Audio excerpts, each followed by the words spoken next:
A Somali-American woman is telling her story, saying federal agents unjustly detained her last week despite being a citizen. Danny Spiewak is live at the Capitol with that story. Danny?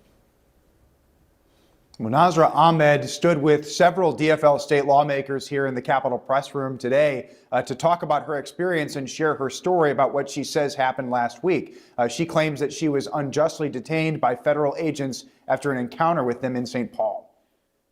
23-year-old Nazra Ahmed says she was born in the U.S. and spent much of her childhood in Minnesota. My family says, "You're so American. You're so American. There's something American about you." Ahmed claims, despite being a citizen, that ICE detained her last week in St. Paul.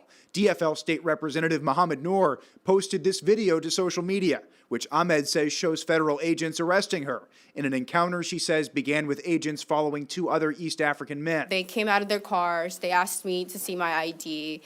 And while they were asking me to see the ID, they just decided it was nice to be racist and say really nasty things to me. Ahmed's family says she was detained for 2 days, which DFL lawmakers say is part of a trend. This has to stop for the racial profiling that we've seen in our state of Minnesota. DHS officials did not respond to requests for comment about this particular case, but federal authorities such as Border Patrol Chief Greg Bavino have repeatedly denied that federal agents engage in racial profiling. Our operations are lawful, they're targeted, and they're focused on individuals who pose a serious threat to this community. Nazra Ahmed says she's sharing her story to document history. I am proud. I am proud to say that I've survived ICE.